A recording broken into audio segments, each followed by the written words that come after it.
이제 발표를 시작하려고 합니다. 발표 시작하도록 할게요.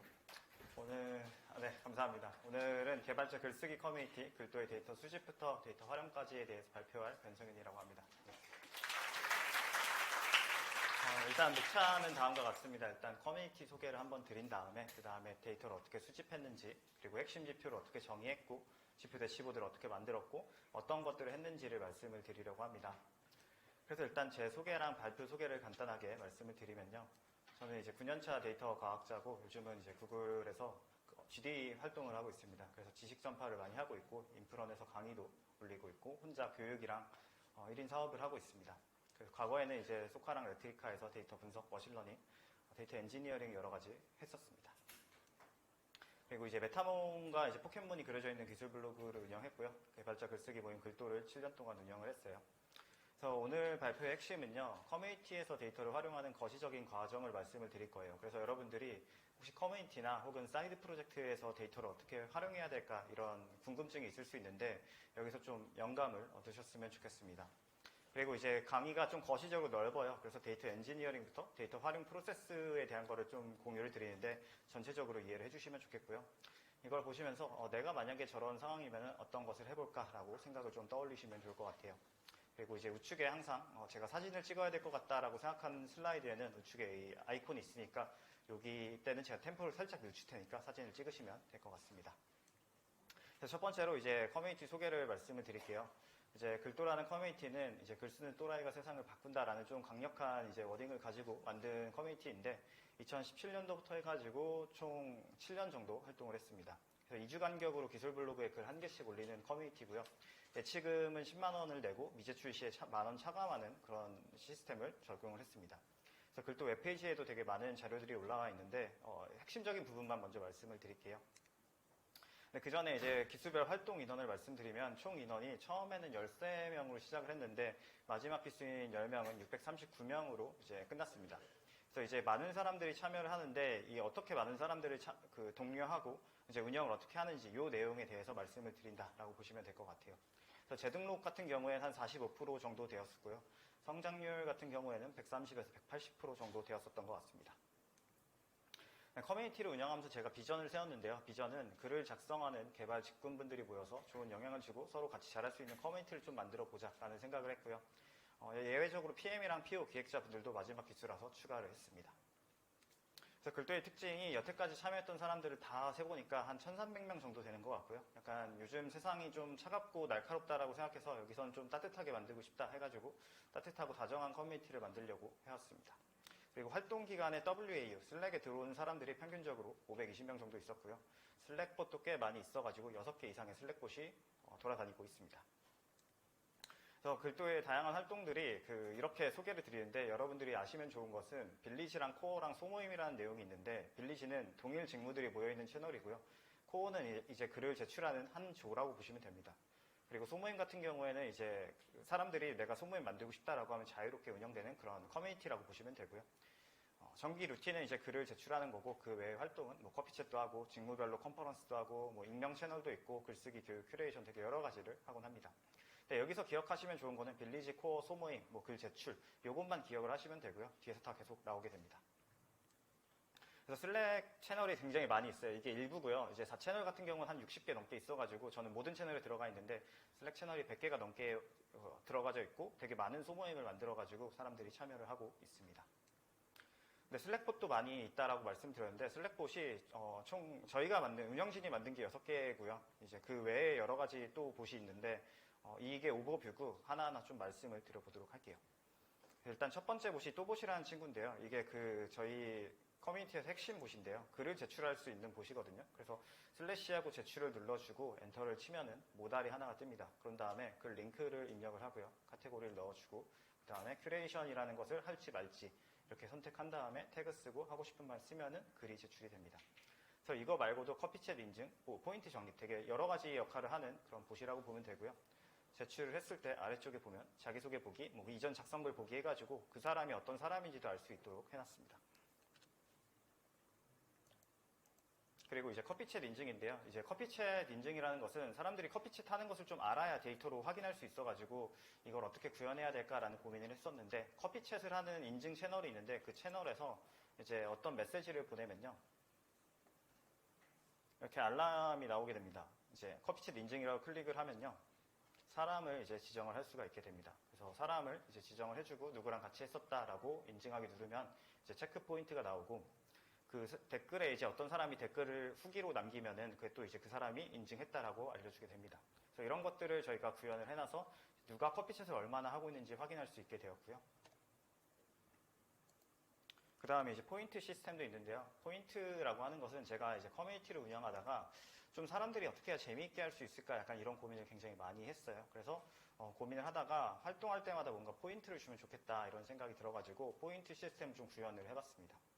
그래서 이제 글을 제출할 때마다 포인트를 지급하기도 하고, 커피챗 인증할 때도 포인트를 드리고, 공지사항에 공지 이모지 같은 걸 누를 때도 포인트 지급을 했어요. 이렇게 한 이유는 누가 공지 확인을 하는지 확인하고 싶은데 그게 데이터로 명확하게 명시적으로 남지 않기 때문에 이모지를 누르면 포인트를 주면서 데이터를 확보할 수 있도록 구현을 해놨고요.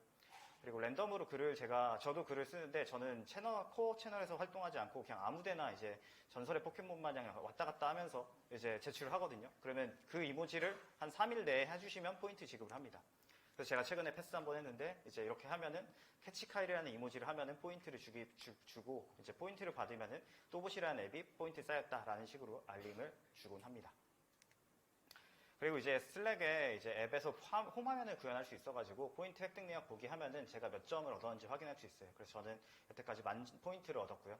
그래서 이렇게 포인트를 활용해가지고 뭘 할 수 있냐라고 하는데, 제가 다음 커뮤니티를 만들 때 포인트로 약간 잘라서 몇천 점 이상만 만들 수도 있겠다라는 식으로만 얘기하고, 실제로 뭔가 돈으로 환전되거나 이런 건 없지만 숫자로 개인의 활동을 이렇게 추정할 수 있다라는 게 꽤 의미가 있어서 사람들이 포인트를 신경을 좀 쓰는 것 같습니다. 그리고 그 밑에 종이 비행기라는 것도 있는데요. 이제 제가 다정한 커뮤니티를 만들고 싶다라고 할 때 어떻게 해야 될까 고민하면은, 꼭 크리스마스 때 보면은 트리 만들어가지고 편지 보내는 거 하잖아요. 그거 비슷한 거 좀 구현할 수 있지 않을까 해가지고 종이 비행기 좀 날린다라고 해서 종이 비행기를 날리면 그 사람에게 메시지나 이제 짧은 문구를 보낼 수 있도록 해놨습니다. 그래서 이렇게 받는 사람의 이름을 지정하고 메시지를 보내면 그 채널이 또 있는데, 누구에게 종이 비행기가 도착했어요라고 하고요. 그 다음에 종이 비행기 보기를 누르면요, 여기에 또 이제 종이 비행기 볼 수가 있어요. 그래서 여기 클릭하면은 종이 비행기를 볼 수가 있고, 받은 것도 있고 본 것도 있고 답장도 할 수 있고, 이런 식으로 별도의 웹페이지를 또 구현을 해놨습니다. 그리고 이제 그 또봇이 글을 제출할 때 피드백 강도도 설정할 수 있도록 개발을 했는데요. 글뱀이라는 친구가 있는데, 글도 사람들은 이제 다 글 쓰고 싶어 하는 사람이니까 글을 쓰고 피드백을 받고 싶어 해요. 근데 이제 제가 피드백을 굉장히 많이 시도해봤는데, 사람이 주는 게 한계가 있어요. 왜냐하면 피드백을 어떻게 줘야 될지 모르거든요. 그래가지고 이럴 거면은 AI로 다 해보자라고 해가지고 글뱀이라는 친구가 배치로 글을 피드백을 합니다. 그래서 글 피드백을 하면은 이제 제출 완료가 이렇게 뜨고요. 그럼 이 제출 완료가 되면은 이런 식으로 배치로 이제 피드백을 해줍니다. 그래서 매운맛 피드백이어가지고 뭐 개선이 필요한 부분은 구조적으로 뭐가 있고, 내용의 전문성은 뭐가 있고, 가독성, 뭐 친화성 이런 것들이 좀 개선을 하면 좋겠다라고 나오고요. 그리고 지옥맛도 하나 있는데, 지옥맛은 그냥 비난이랑 비판만 위주로 하는 건데, 그 약간 상처받을까봐 없앴다가 그냥 궁금하다는 분이 있어가지고 하시는데, 진짜 그것만 하시는 분들이 있어가지고 되게 사람이 할 때는 가슴이 아프지만 보시 하니까 좀 괜찮다라고 하셔가지고 이게 좀 신기하다라는 생각을 했습니다. 그래서 이것도 저희가 코드 다 공개해놨으니까 나중에 확인해 보실 수 있을 거고요. 그리고 대나무숲이라는 채널이 있는데요. 이제 익명 채널이에요. 그래서 익명 채널인데, 요거는 이제 슬래시 해가지고 반부 뭐 해가지고 익명으로 이렇게 메시지를 보낼 수 있고요. 그런 다음에 이제 메시지를 보내면은 댓글도 익명으로 쓸 수가 있습니다. 그래서 스레드 달기 하면은 좀 익명으로 누군가 달 수도 있고, 이제 이름을 이렇게 아래쪽에 입력을 할 수도 있어요. 그래서 이런 식으로 익명 채널을 운영했는데, 보통 익명 채널 하면은 부정적으로 막 나쁜 일이 생기지 않을까 이런 생각 하시잖아요. 근데 그런 일은 없었고, 약간 이런 이야기가 많이 나옵니다. 그래서 면접 보기 전에 떨린다 해가지고 응원해달라고 해서 사람들이 이모지 되게 많이 해주시고, 취업 축하하는 것도 같이 하면서 그냥 고민이 있을 때 고민을 같이 이야기도 하고, 혹은 약간 내가 이렇게 되고 있다라는 감사하다라는 표현을 하기도 합니다. 그래서 약간 여기서 좀 인간적인 면을 많이 보고 있다라고 하고요. 여기서 로그를 심을 수 있는데 로그를 심지 않기로 했어요. 이거는 약간 로그를 심지 말고 약간 그냥 누가 썼는지 아예 알 수 없도록 하자라고 해서 로그도 아예 심지 않고 있습니다. 그래서 글도가 더 궁금하시면은 요 글을 보시면은 조금 더 자세하게 제가 써둔 게 있어가지고 요 글을 한번 보시면 될 것 같고요.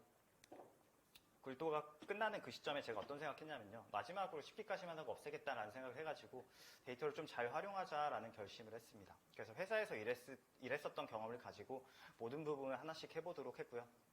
그래서 그걸 이제 뒤에서는 이제 데이터 이야기만 나오게 될 건데요. 첫 번째로 데이터 수집 파이프라인에 대해서 말씀을 드릴게요. 일단은 데이터를 활용하려고 하면은 데이터를 수집을 해야 되겠죠. 그래서 저희가 슬랙에서 이제 활동을 하다 보니까 수집해야 되는 데이터는 슬랙 내에서 사용자 행동 데이터예요. 그래서 어떤 사람들이 메시지를 보냈다, 댓글을 달았다 이런 데이터랑 이제 또봇이 글 제출을 좀 담당하다 보니까 누가 글을 제출했고 커피챗을 언제 했고 포인트가 몇이다 이 두 가지 데이터를 수집을 해야 됐습니다. 그래서 여러분들 그 회사에서 뭐 데이터 엔지니어가 아니셔도 데이터 수집할 때 어떤 방법을 보통 사용하는 것 같으신가요? 되게 여러 가지 방법이 있을 거예요. 일단 많은 분들이 알고 계시는 두 가지 방법이 대표적인데 배치 데이터 처리할 때는 보통 아파치 에어플로우라는 거 써가지고 데이터 적재하기도 하고 실시간 데이터 처리가 필요하면 뭐 아파치 카프카 같은 메시지 시스템을 쓰거나 CDC를 쓰기도 하죠. 그래서 저희도 이제 이거를 어떻게 해야 될까 되게 고민을 처음에 많이 했었고요. 과거 기수 2기 때부터 제가 고민하고 구현했던 거는 슬랙에 컨버세이션 히스토리라는 API가 있습니다. 그래서 특정 채널의 데이터를 추출할 수 있는 API인데요. 요거를 써가지고 특정 채널을 그 데이터를 다 가지고 왔습니다.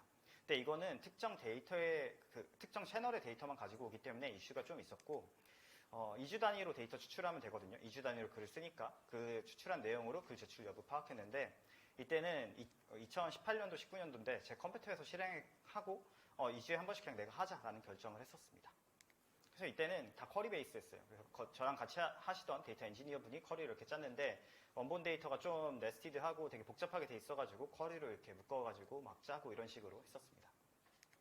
근데 앞선 방식의 고민 포인트는 항상 제가 실행해야 돼요. 그래서 저는 글 제출 마감일에 못 자고 있어요. 12시에 마감인데 항상 이걸 돌려야 돼가지고 못 자고 있고 데이터의 이슈도 있는데 이게 스냅샷 데이터여가지고 이제 특정 시점의 데이터예요. 그러니까 데이터를 한번 다시 추출하면은 최신본이 나오는 거죠. 그래서 언제 추출하냐에 따라서 좀 데이터가 다를 수 있다라는 이슈가 있었고요. 이모지를 언제 누가 했는가 이런 특정 데이터를 받을 수 없어가지고 이건 어떻게 고민해야 될까라는 생각을 하고 있었습니다. 근데 이제 그거 외에도 이제 데이터를 어디에 저장할까 이런 고민을 했었는데요. 이제 선택지는 되게 다양하죠. 세상에는 이제 데이터 엔지니어링 하다 보면은 어디에 저장할까는 그냥 여러 가지 고민이 있는 것 같아요. 근데 여기서 제가 어떤 생각을 했냐면 그때가 글도 2기였는데 계속해서 유지보수할 사람이 누굴까라고 생각을 했어요. 참고로 이제 2기 때 만들어주신 분들은 활동을 안 하거든요. 그때 이제 이 생각하고 결국에 내가 다 하겠구나. 그 마지막까지 할 사람은 나겠구나라고 생각을 하면서 당연히 제가 하면은 제가 잘하는 걸 하면 되겠죠. 그래서 내가 잘할 수 있는 서비스로 선정하자. 그래서 빅쿼리를 해보자라고 했었고요. 비용 관점으로도 좀 효율적인데 데이터를 저장하고 쿼리 실행만 하면 되는데 글도 10기의 데이터도 그렇게 많지 않거든요. 그래서 쿼리를 한 1000번 날려도 1달러가 나오지 않아요. 그래서 서버 띄울 필요도 없으니까 이거 빅쿼리를 써야겠다라고 생각을 했습니다. 그리고 이제 또봇 서비스의 데이터는 어떤 걸 쓸까? 보통 그러면 회사에서는 RDS 같은 거 많이 쓰잖아요. AWS, 오로라, RDS 많이 쓰는데 저희는 이제 가난한 커뮤니티이기 때문에 비용 효율적으로 해야 돼요. 그래서 구글 시츠를 DB처럼 사용을 했습니다. 그래서 제가 제출했던 글 내용인데 이렇게 테이블 형태로 데이터를 추가를 했고요. 글 제출 현황, 패스, 커피챗 이런 것들이 다 구글 시츠에 저장이 되고 있습니다. 그래서 지금 잠깐 정리하면요. 원본 데이터가 저장된 공간이 빅쿼리의 유저 로그 데이터를 배치로 추출해서 적재를 하고 있었고 서비스 DB는 구글 시츠에 저장이 되고 있습니다. 그래서 이게 이제 9기 때까지고요. 10기 때 제가 다 보면서 어떻게 점검할까라는 고민을 했습니다.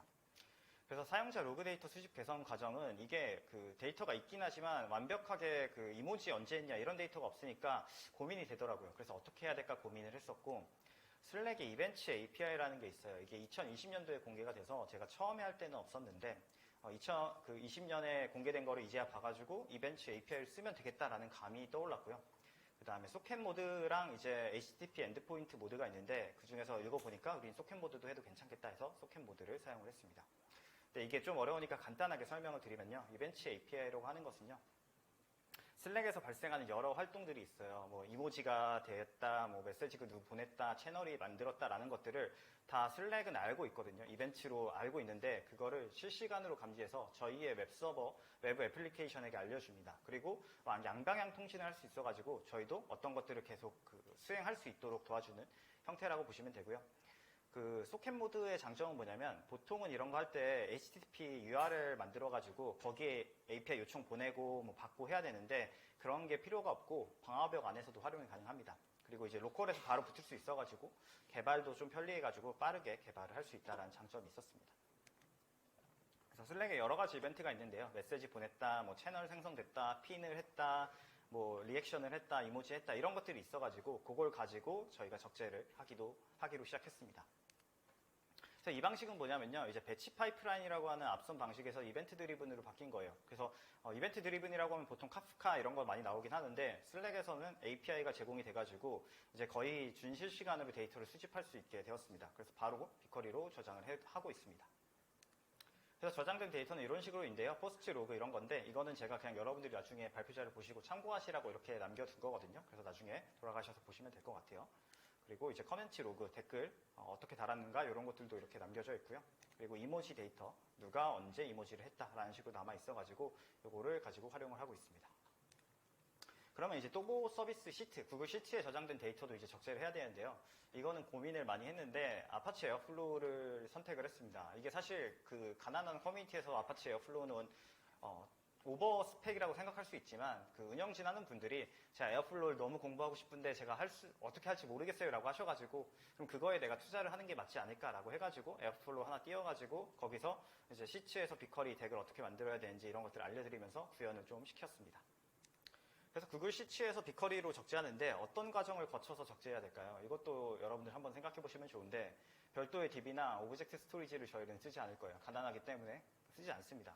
그럼 어떻게 할 수 있을까요? 저는 이거를 약간 면접 문제로도 낼 수 있다고 생각하는데 되게 여러 가지 방법이 있어요. 로컬에 저장하고 할 수도 있겠죠. 근데 저희가 이제 DB를 구글 시트를 쓰니까 저는 또 구글 시트를 만들어서 하나의 그 탭을 만들고 거기에 import range라는 함수가 있는데 그걸 가지고 원본 데이터를 불러온 다음에 SQL 쿼리를 시트에서도 실행할 수 있거든요.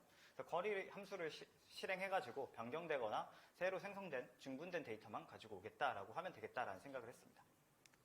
그래서 이런 식으로 그 ETL용 시트 하나 만들어 놓고 하나의 탭이 테이블이 되는 거예요. 그래서 여기서 import range라고 하는 원본 데이터의 데이터를 가지고 온 다음에 쿼리를 실행해가지고 셀렉트 문으로 그 중분만 가지고 와서 에어플로우에서 덱으로 이제 옮기는 작업을 하고 있습니다. 그래서 여러분들이 import range나 구글 시트에서 쿼리를 쓸 수 있구나 이런 것들을 알고 계시면 비용 거의 나가지 않게 쓸 수가 있어가지고 요거를 좀 보여드리고 싶었고요. 그래서 저장된 데이터는 뭐 이런 식으로 저장됩니다. 그래서 커피챗을 뭐 했다 이런 식으로 저희가 DB를 정의를 해가지고 쓰고 있습니다. 그래서 데이터 수집 파이프라인이 이렇게 된 거예요. 그래서 9기까지는 제가 슬랙 컨버세이션 API를 직접 가지고 추출을 했는데 이제 또봇이라는 친구가 이벤트를 다 받아가지고 이제 적재를 해주고 있습니다. 그래서 제가 뭐 따로 할 건 없고요. 근데 이제 슬랙에서 이벤트가 막 많이 생기지 않기 때문에 로그 설계를 그렇게 많이 할 필요가 없고 그래서 이걸로 계속 데이터가 차곡차곡 적재가 되고 있고 서비스 DB인 구글 시트 데이터는 저희가 실시간으로 뭐 할 게 크게 없을 수도 있겠다라고 생각해가지고 배치로 에어플로우로 빅쿼리로 옮기고 있습니다. 그래서 이렇게 데이터를 수집을 했고요. 데이터 로그 정의서도 있습니다. 그래서 회사에서 보통 다 그 어떤 테이블이 어떤 컬럼을 가지고 있는지 이런 것들이 굉장히 중요한데요. 이런 것들도 당연히 우리는 해야 된다라고 해가지고 이제 작업하신 분이 이렇게 한번 남겨주셨고요. 그 다음에 이제 컬럼에 대한 데이터도 이렇게 있어가지고 조인 키가 뭐가 있다라는 식으로 정리해줘가지고 이후에 데이터를 활용하는 분들이 좀 편하게 쓸 수가 있게 되었습니다. 그래서 저는 회사에서 했었던 대부분을 그냥 다 이제 파이프라인에 추가를 했다라고 보시면 될 것 같고요. 이제 이후에는 이제 핵심 지표 정의에 대해서 말씀을 드릴게요. 어떤 지표를 정의했냐, 요 내용인데요. 커뮤니티도 결국에 프로덕트란 말이죠. 그래서 커뮤니티의 핵심 지표가 뭘까? 약간 이런 질문을 스스로에게 던졌습니다. 그래서 저는 처음에 지표 정의할 때 이런 생각을 하거든요. 내가 뭔가를 하려고 할 때 해결하려고 했었던 핵심 문제가 진짜 무엇일까? 근데 결국에 그게 커뮤니티의 비전에 저장되어 있더라고요. 그래서 비전을 다시 봅니다. 그럼 결국에 앞에서 보여드린 것처럼 글을 작성하는 개발 직군분들이 모여서 좋은 영향을 주고 서로 같이 잘할 수 있는 커뮤니티를 만들고 싶다라고 되어 있잖아요. 그럼 그 비전에서 데이터를 정의를 하면 되는 거예요. 그래서 지표를 어떻게 정의할까 고민을 했었는데 일단 두 가지가 보입니다. 글을 쓰게 하자, 그리고 좋은 관계를 만들어주자. 그러면 요거 가지고 지표를 만들면 되는 거예요. 그래서 내가 해결하려고 했었던 핵심 문제가 하나일 수도 있고 두 개일 수도 있는데 그 문제 기반으로 지표를 만들면 되는 거죠. 그래서 이제 첫 번째 글을 쓰게 하자라고 하는 것은 사람들이 글을 작성하고 있는가를 보면 되겠다라고 생각을 했고요. 그래서 글 제출수를 봐야겠다라고 했습니다. 그리고 좋은 관계를 만들어주자는 결국에 서로 모이거나 교류를 하거나 그런 이벤트들이 발생하면 좋은 관계가 생기고 있다는 시그널이라고 봐서 4채널이라고 하는 소모임 채널의 활동 지표를 보면서 커피챗 횟수를 이렇게 보기도 했습니다. 그래서 이 두 가지 지표가요, 인풋 지표가 되고요. 아웃풋 지표는요, 결국에 슬랙에 접속해서 활동하는 사람의 수예요. 그래서 활동은 이모지, 메시지 전송, 댓글, 어떤 거라도 하면은 액티브라고 정의를 했습니다. 근데 이렇게 아웃풋이랑 인풋을 나누지 않았으면은 어떻게 액티브 유저를 올릴 수 있을까에 집중하는데 되게 다양할 수 있거든요. 그래서 이렇게 인풋 매트릭 기반으로 내가 뭘 해야 될까라는 아이디어를 떠올릴 수가 있었어요. 그것도 뒤에서 말씀을 드릴게요. 그리고 그 외의 지표는요, 이제 커뮤니티 내에서 어떤 행동이 진행되고 있는지, 그래서 어떤 채널이 많이 쓰이고 있는지, 메시지 수, 댓글 수, 이모지 수, 그리고 대나무 숲 이벤트가 몇 건이나 발생하고 있는가, 이것도 좀 중요한 것 같다 해가지고 이런 것들을 많이 집계해가지고 운영성으로 보고 있습니다. 그래서 지표 정의 팁은요, 저는 지금 겪고 있는 문제가 해결되었다고 가정하면 어떤 모습이 될까? 그러면 그 모습일 때의 숫자를 생각해 보시고요. 그걸 지표화를 하면 된다라고 말씀을 드립니다. 그래서 저는 뭔가를 생각할 때 항상 마지막을 생각을 하거든요. 그래서 마지막 부분을 생각하면요. 그때 이런 모습이겠다라는 아이디어가 떠오르고 그 다시 현실로 돌아와서 지금 뭘로 정할까라고 하면은 좀 더 뚜렷하게 보입니다. 그래서 저는 커리어도 그렇고 지표도 그렇고 고민이 될 때 내가 이 지금 하고 있는 결정의 마지막이 뭘까? 그러면 지금 뭘 해야 될까? 이런 식으로 생각을 하기도 합니다. 지표 정의에 대한 얘기는 인프런 컨퍼런스에서 자세하게 말씀드려서 이것도 한번 보시면 도움이 될 것 같습니다. 네, SQL 커리를 작성했는데 이걸 뺄까 말까 고민했는데 한번 보여드리고 싶어가지고 데이터를 저장한 다음에 220줄 정도 됩니다. 그래서 이렇게 되게 길게 저장을 해놨는데요. 여기서 말씀드리고 싶은 문법이 하나 있습니다. 근데 이제 그거 전에 제가 그 커리를 실행하면요, 이렇게 세분화별로 지표가 집계가 돼요. 그래서 위클리에 몇 명이 있다, 데일리에 몇 명이 있다, 액티브 유저, 토탈 포스트, 토탈 댓글, 그 세분화별로 몇이 있다, 이런 식으로 저장이 되고 있어요. 네, 여러분들 여기서 앞에서 제가 이렇게 되어 있는데 이런 형태로 데이터를 저장하고 싶다. 그러면 어떻게 하시나요? 그러면 제가 물어보고 이제 답변을 얻었을 때 많은 분들이 유니온 오를 떠올리거든요. 유니온 오로 하면 되죠? 라고 합니다. 맞는 말이고요. 실제로 저도 이렇게 많이 썼는데 이걸 조금 더 잘하면 좋지 않을까? 좀 쉽게 하는 방법이 있지 않을까라고 생각해가지고 그거를 알려드리고 싶었습니다. 그래서 이제 그룹 바이의 확장 함수 중에 그룹핑 세츠라는 함수가 있어요. 그래서 이걸 쓰면은 앞에서 보여드린 걸 좀 쉽게 할 수 있거든요. 이게 어떤 거냐면요. 이제 지금 왼쪽에 주황색으로 되어 있는 게 한국 KR의 이제 세일즈인데 오른쪽에 보면은 컨트리에 이제 KR이 있고 토탈 세일즈가 3,300이죠. 그래서 왼쪽에 그 주황색 박스를 합치면 3,300이 되는데요. 요게 이제 우리가 알고 있는 그룹 파일을 쓰면요, 쿼터를 쓸 수가 없어요. 그냥 컨트리, 토탈 세일즈 해가지고 만들어야 되는데 지금은 그룹핑 세츠라고 쓰면은 이렇게 쿼터는 그냥 처리가 됩니다. 이 쿼리를 보여드리면요, 이런 식으로 되어 있는데요. 요거는 그룹 바이 밑에 있는 그룹핑 세츠를 보시면요, 컨트리라고 되어 있는데 이거는 국가별로 집계를 하겠다. 그리고 쿼터라고 되어 있는 건 분기별로 집계를 하겠다. 그리고 괄호만 있는 거는 전체 집계를 하겠다라는 것을 의미합니다. 그래서 이렇게 하면은 얘가 그룹 바이를 좀 확장해서 해주는 건데 위에 있는 그룹핑 함수도 봐야 되는데요. 그룹핑 컨트리 해가지고 이게 값이 0이면 그룹화가 된 거고요. 1이면은 그룹화가 안 된 거예요. 그래서 오른쪽에 보면은 이제 컨트리 밑에 JP, KR, US가 있는데 이즈 컨트리 그룹도에 0이라고 되어 있죠. 그래서 이걸 쓰면은 이제 그룹 바이를 좀 잘 쓸 수 있어가지고 유니온 오를 안 할 수 있는데요. 저희 커리를 어떻게 썼냐면 쪼개서 보여드리면 일단 그룹 바이에 그룹핑 세치에 td 데이트에서 today 데이트를 입력을 하고요. 그 다음에 B에 week start date가 있는데 이거는 주차별로 집계를 하겠다라는 것을 의미합니다. 뒤에 계속 나옵니다. 안 없어지니까.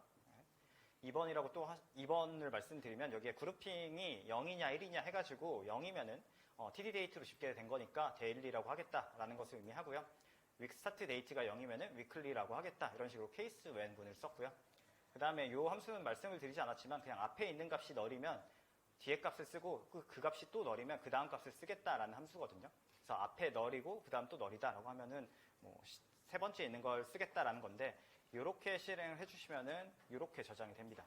그래서 여러분들이 이거를 좀 알고 계시면 좋을 것 같다. 회사에서 데이터 분석가라고 하시면은 마트 만드실 때 유니온 올로 하지 마시고요. 이렇게 하시면 데일리랑 위클리를 외열 조건으로만 써가지고 쓸 수 있어서 꽤 유용합니다.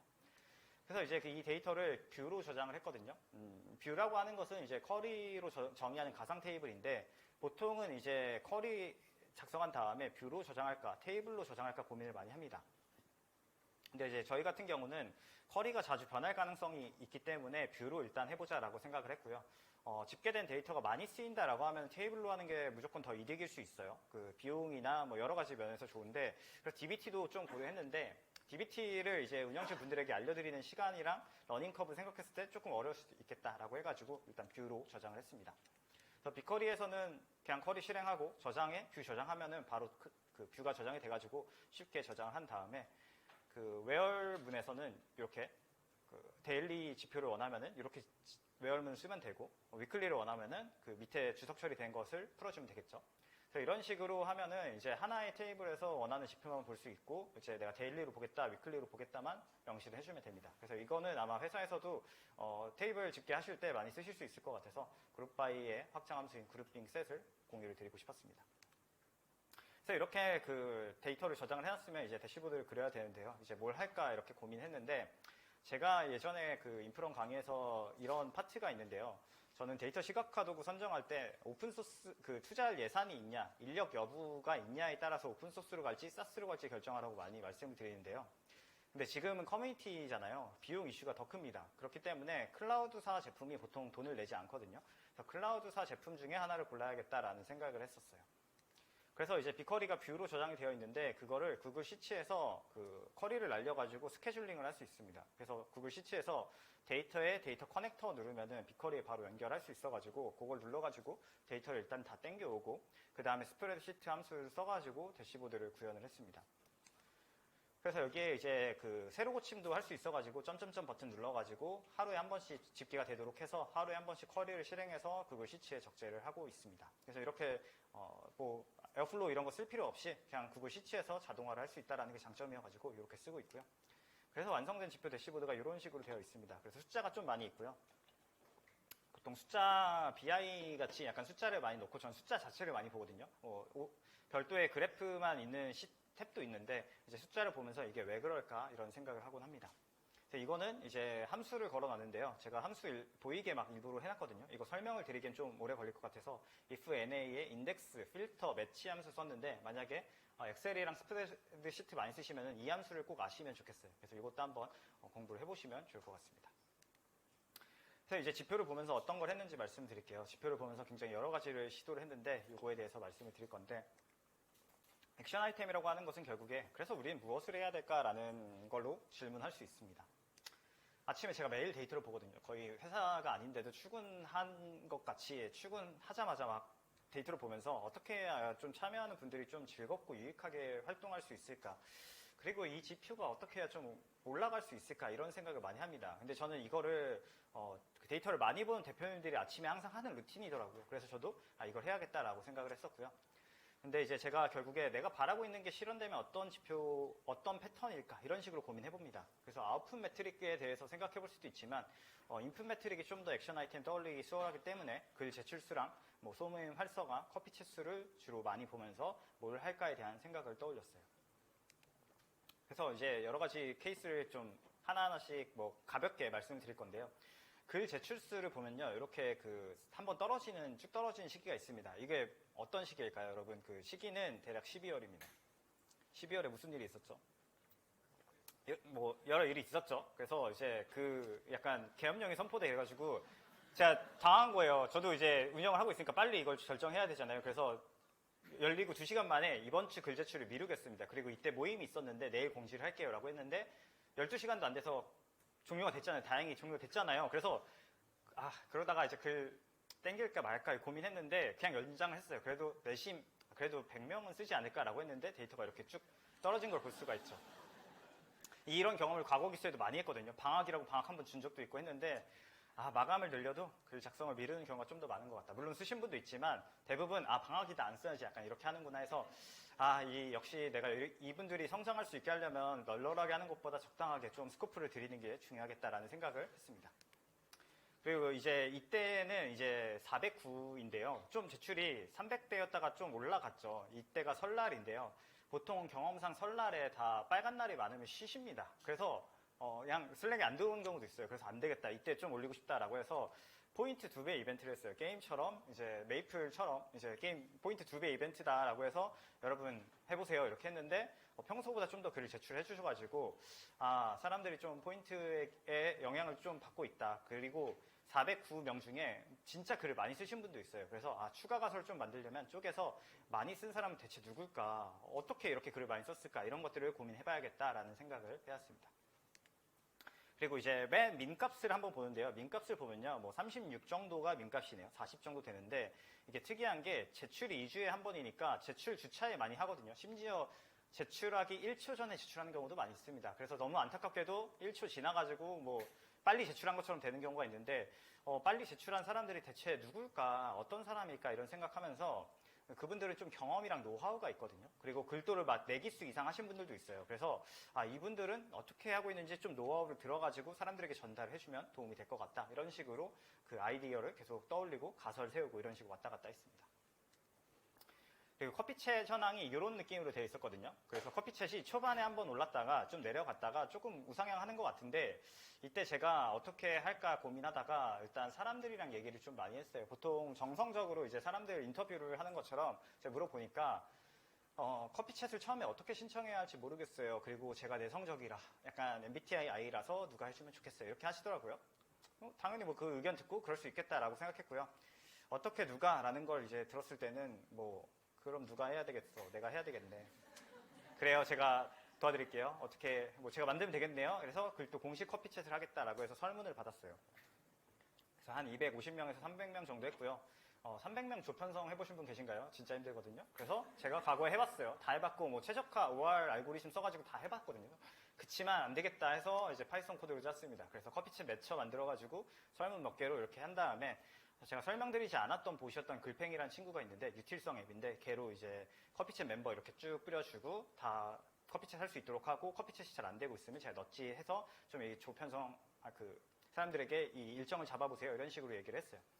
그래서 이제 그 조편성을 다 했고 그러면은 이런 지표가 어떻게 됐을까요? 당연히 올라가길 기대하겠죠. 여기서 내려가면 제 그 노력이 약간 진짜 슬퍼지잖아요. 당연히 올라갈 거라고 생각을 하고 이런 식으로 되어 있는데 그때 제가 깨달은 거는 참여자들이 당연하게 참여할 수 있겠다라는 당위성을 좀 줘야 되겠어요. 그래서 공식 커피챗이니까 당위성을 줘야 되겠다라는 생각을 했고요. 그리고 보통 커피챗이라는 게 처음에 떨리거든요. 엄청 떨려요. 무슨 말 해야 돼? 나도 모르겠어. 이러는데 만나기 전까지 떨리고 두려운데 첫 경험이 되게 좋으면은 그때 즐거운 대화 하면은 이후에 좀 괜찮아가지고 이때 좀 많이 잘 해야 되겠다라는 생각을 하면서 이 뒤로는 이제 커피챗을 좀 우상향을 계속 그렸습니다. 그리고 대나무 숲에도 이렇게 많은 분들이 댓글을 올리고 이제 글쓰도 하고 이모지도 공감하시는데요. 근데 제가 여기서 할 수 있는 건 딱히 없었어요. 제가 대나무 숲에 제 익명 고민을 갑자기 만들 수 없잖아요. 제가 오늘 이래요. 약간 이렇게 할 수 없잖아요. 그래서 근데 댓글이 안 달린 글에 내가 댓글을 달아주자. 그것만 해도 충분하지 않을까라고 해서 제가 달리지 않은 글엔 굉장히 많이 댓글을 달았습니다. 그리고 4채널인 소모임 채널도 보는데요. 요거는 제가 뭘 안 해도 이제 우상향이 되는 경우도 있고 내려가는 경우도 있고 있어가지고 올라가고 있는 지표 모임은 왜 활발할까? 그리고 내가 좀 어떻게 도와드릴 수 있을까? 이런 고민을 많이 했습니다. 그래서 이제 4채널이라는 소모임 채널인데 소모임 채널들이 굉장히 많으니까 활발하게 이렇게 올라갔다가 내려갔다가 이런 플럭츄에이션을 보이더라고요. 그래서 제가 생각하는 커뮤니티 플라이휠은요 이런 거였는데 플라이휠이라고 하는 것은 비즈니스에서 작은 성공이 모여서 추진력 받고 그게 이제 비즈니스 성장한다 이런 효과인데요. 일단 커뮤니티에 들어오시면 글도에서는 글쓰기가 메인이기 때문에 핵심 가치를 경험합니다. 글을 써요. 그 다음에 좋은 사람들과 교류를 합니다. 그러면 동기부여를 받아요. 또 글을 써요. 그리고 또 교류를 해요. 근데 이 플라이휠에서 되게 중요한 사람 중에 한 명이 소모임 운영자예요. 그래서 소모임을 운영하는 분들을 4채널이라고 해서 사장님이라고 제가 불렀거든요. 그래서 이제 사장님 진짜 되시라고 사장님이라고 불렀는데 이분들에게 뭘 할 수 있을까 고민하다가 제가 커뮤니티를 운영하면서 굉장히 많이 쌓인 노하우들을 강의를 했어요. 그래서 이제 깨달은 것들을 좀 나누면서 생각할 포인트를 알려드리자 해서 이것도 한 1시간에서 1시간 반 정도 했고 이제 제가 커뮤니티를 어떻게 운영하는지에 대한 노하우를 다 담아서 말씀을 드렸습니다. 그래서 지금도 소모임이 잘 운영되고 있는 채널 2개가 있는데 그 채널 운영하시는 분들이 이렇게 후기를 남겨주셔가지고 이 뒤에 이제 지금까지 하고 있다는 건 되게 오래 하고 계신 거거든요. 10기가 끝난 지 한 3, 4개월 됐는데 여전히 하고 계셔가지고 이런 것들을 계속 알려드려야겠다라는 고민을 했었고요. 근데 앞선 거는 사실 되게 보면은 데이터 간단한 거 같잖아요. 그래서 많은 분들이 데이터라고 했을 때 통계부터 나오거든요. 근데 통계부터 나오는 것도 뭐 어떤 부분에서는 맞는 말인데 저는 지표의 트렌드를 파악하고요. 가설 떠올리고요. 액션 아이템 생각하고요. 실행하는 게 중요하다고 생각합니다. 그래서 여러분들이 데이터를 활용하실 때 요거를 꼭 생각해 보시면 좋겠고요. 통계가 끼는 순간 배포나 이제 액션 아이템 실행 시간이 굉장히 느려질 수 있어요. 그래서 저는 그래도 6개월 활동이니까 6개월 안에 여러 가지 하려면 빠른 실행을 해야 된다라고 해가지고 데이터를 지표 보고 가설 떠올리고 이런 식으로 했습니다. 근데 액션 아이템을 생각할 때 여러분들 이렇게 생각하시면 편합니다. 컨트롤을 내가 할 수 없는 것과 있는 것이 있거든요. 그거를 나눠서 생각해보는 게 핵심입니다. 그래서 대부분 이게 액션 아이템이 안 떠올라요 라고 하면은 하나의 지표에서 고민을 하시는 경우가 있는데 그거를 MEC하게 컨트롤 여부로 쪼개보시면 됩니다. 제가 컨트롤 할 수 없었던 거를 말씀드릴 건데요. 이건 뭐냐면요. 자연 발생이에요. 약간 자연 발생 되는 건데 이거를 제가 여러분들도 보세요. 제가 그 다음에 나오는 거에서 뭘 할 수 있을지 떠올려 보세요. 뭐냐면요. 제가 소모임 채널 중에 뭐가 있냐면 피크민 채널이 있어요. 그래서 피크민 저 좋아합니다. 저 레벨 진짜 높아요. 74 정도 되는데 피크민 유행하기 전부터 했는데 이 채널에서는 자동 조편성을 해주는 봇을 개발했어요. 저희 운영진이 한 게 아니고 그냥 이렇게 즐겁게 하시더라고요. 여기서 제가 뭘 해요? 뭐 조장됐다라고 하면 열심히 초대하고 열심히 걸어야죠. 여기서 제가 뭘 할 수 있다. 제가 갑자기 만나서 피크민 하실래요? 이건 좀 그렇거든요. 그래서 이제 그냥 이거는 내가 여기서 할 수 있는 건 피크민 하는 거밖에 없겠다라고 생각했고요. 심지어 약간 같이 걸어요. 막 걷고 이제 투어 있다라고 하면 갔다 오세요. 그래서 참 이 채널은 약간 게임이라는 거는 사람들이 이렇게 같이 할 수 있으니까 커뮤니티에서 중요하구나. 그래서 다 게임을 만들려고 하는 거구나 이런 생각을 했었습니다. 근데 이제 컨트롤 할 수 있는 건 되게 여러 가지가 있어요. 앞에서 보여드린 소모임 지원, 커피챗 매칭, 그리고 생일 축하를 전 매일 하거든요. 웬만하면은 써주신 분들 생일이 언제다라고 해주시면은 다 생일 정보를 받아가지고 축하를 하고 있고요. 사람들이 반응이 없는 거에 제가 최대한 반응해드리고 고민 상담소도 했었고 지표 개인화해서 보내주게 했는데 그것도 이따가 보여드릴게요. 근데 저는 액션할 때 이런 생각합니다. 이 액션을 내가 하면은 이걸 경험한 사람들은 과연 어떻게 될까? 어떤 감정을 느낄까? 행복할까? 약간 이 생각을 굉장히 많이 합니다. 굉장히 데이터 기반으로 생각할 때는 감정이 왜 끼냐라고 생각할 수 있잖아요. 근데 결국에 사람을 대상으로 하기 때문에 그 사람이 어떤 감정일까를 생각해보면 조금 더 좋은 결정을 할 수 있었어요. 그래서 저는 그냥 할 수 있는 거 최대한 많이 해보자. 그래서 내가 상상하고 믿는 대로 다 할 수 있어. 다 할 수 있겠다라고 생각해서 진짜 여러 가지를 많이 했고요. 일단 여기서 이걸 왜 생각했냐면 MVP가 좋을까 이런 고민 해보는데요. MVP 많이 나오잖아요. IT 업계에서 MVP로 개발해야 된다라고 하는데 저는 생각이 좀 다른데 물론 시간이 좀 적어가지고 MVP 하는 건 오케이인데 좀 극진한 경험을 드리고 싶었어요. 극진하다라고 하는 것은 정성을 다하는 태도가 있다인데 그냥 경험한 사람이 이것까지 해준다고 약간 이 소리 나오게 하는 게 제 목표였어요. 그래서 이 경험이 쌓이면은 그 요리에서도 여러 레이어가 쌓이면 되게 맛있어지잖아요. 그런 거 같이 이제 여러 경험 토대로 커뮤니티를 경험할 수 있게 해주면 좋아하게 될 것이다 해서 진심은 좀 통하지 않을까라고 생각을 했습니다. 그래서 제가 했었던 거는 일단 고민 상담소도 해서 게더타운에 45명 모여서 불소리 나는 거 같이 틀어가지고 제가 고민 있는 분 얘기 다 들어드리고 제가 그냥 한 2-3시간 정도 얘기하고 막 그냥 갑자기 고민 있어요 하면 그냥 제가 들어가 있을 때는 항상 얘기하거든요. 그래서 고민 상담소 하면서 어떤 식으로 생각하고 있는 걸 좀 어떻게 하면 좋을까에 대한 뭐 정답은 아니더라도 그냥 제 경험을 알려드리기도 했었고요. 또 뭐 했냐면은 제가 요리를 좋아해서 솥밥을 좀 잘 만들어요. 좀 한 100번 넘게 만들었습니다. 그래서 솥밥 만들기 강의도 하고요. 이솥 사오시면 제가 그냥 라이브로 같이 해드릴게요 해서 구글미 키고 같이 이제 자르세요. 다 했어요? 넣어요? 됐어요? 맛있죠? 약간 이걸 진짜 합니다. 마리텔처럼. 진짜 하는데 이거를 하면서 이걸 하신 분이 내가 살면서 요리를 할 줄 몰랐는데 이런 경험을 하다니 재밌다라고 해서 앞으로도 요리 많이 하시고 이 채널 오시면 레시피 많으니까 항상 이제 와주시면 좋을 것 같아요. 이런 식으로 하니까 또 재미있게 하시더라고요. 그리고 제가 약간 맹그로브 고성과 포르투를 되게 좋아하는 사람인데 포르투를 한 달 살기 했어가지고 경험이 많거든요. 그래서 보니까 채널에 포르투 얘기 124번 했고 맹그로브 얘기를 198번 했더라고요. 그래서 좀 많이 했구나 이런 생각했고요. 그래서 이거에 일정을 다 짜주는데 최근에도 결혼하신 분에게 제가 일정을 짜주는데 포르투에 제가 등록된 게 이 정도가 있는데 그분의 취향을 고려해가지고 자 1번부터 4번 가고 4번 가고 3번 가라. 술 좋아하면 2번이 메인 스트릿이니까 거기 가라. 이런 식으로 다 알려드리고 맹그로브 고성도 알려드리고 해가지고 내가 큐레이션이나 약간 마이리얼 트립 같은 회사에 가면 재밌게 할 수 있겠다. 내 블로그 다시 파워블로그 돼볼까? 약간 이런 생각할 정도로 이런 것들을 다 맞춤으로 짜드리고 있습니다. 그리고 대나무 숲에도 제가 메시지 보낸 게 600건이 되더라고요. 그래서 정말 많이 댓글을 남겼구나라고 생각했는데 이런 식으로 그냥 길면은 한 이 정도 남겨요. 그냥 뭐 고민이 많다는데 뭐 누구한테 얘기할 사람이 없다는데 나라도 좀 경험이 있으면 얘기를 해보자라고 해가지고 그냥 저는 근데 항상 마지막에 제가 정답이다는 얘기 안 하거든요. 이걸 보시고 떠오르는 대로 하세요라고 하는데 그런 식으로 여러 가지 진심을 담아서 답변을 하고 있었습니다. 지금도 하고 있고요. 근데 제가 모든 걸 할 수 없거든요. 그래서 글도 10기 운영진이 34명이 계세요. 그래서 함께하는 구조를 좀 만들어야 되는데 그 전에는 이제 기능 조직으로 구현이 되어 있었는데 목적 조직으로 구성을 해가지고 이제 각 팀에서 어떤 거를 하면 좋을지에 대해서 좀 할당을 드리고 질문을 계속 던집니다. 그래서 커뮤니티 그 지표 공유를 제가 운영진 회의를 뭐 한두 달에 한 번씩 하는데 그때 이렇게 공유를 하면서 여러분들이 속한 팀에서 어떻게 해야 사람들이 좀 행복해질까를 생각해 보시고 그거에 대해서 해보세요라고 합니다. 그래서 여기서 보면은 저라면 절대 안 할 것들을 하는 분들이 있어요. 운영진 분들이. 그래서 되게 리스펙하고 놀라운데 그것도 또 몇 가지 보여드릴게요. 뭐냐면요. 일단 이것까지 한다고 예시가 뚝섬 한강공원에서 썰매챗을 하셨어요. 여기 어딘가 있을 텐데 그 썰매 다 같이 타실 분 해가지고 사람들 모아서 진짜 많이 왔는데 웃긴 거는 여기에 있는 사람들이 그 다음에 지표가 올라갔어요. 활동 지표가 올라갔어요. 물어보니까 그때 경험이 좋아서 그 뒤로 계속 글도에 참여한다라고 해가지고 저는 못 가서 정말 슬펐지만은 또 하면 좋겠다 이런 생각하고요. 또 이제 이것까지 한다고 예시가 뭐였냐면요. 김장 수육챗이라고 해서 약간 뭐 솥밥 강의랑 비슷하다고 생각합니다. 그래서 김장 수육챗 하자고 해가지고 이렇게 했는데 이거 보고 진짜 특이한데 경험이 남는다 해서 마지막 설문에 기억 남는 사건이 있나요? 라고 하면 이런 게 많이 나오더라고요. 그래서 운영진 분들이 이렇게 여러 가지 할 수 있도록 그 목표만 하나가 온라인 돼 있으면 괜찮겠다라고 생각을 해서 여러 가지를 해왔고요. 그리고 글의 큐레이션도 있어가지고 당선자는 동기부여 얻으면서 글 더 잘 쓸 수 있고 보는 사람은 글 더 잘 써야지 좋은 글 정리해야지 약간 이런 식으로 할 수 있어가지고 큐레이션도 활동하고 있습니다.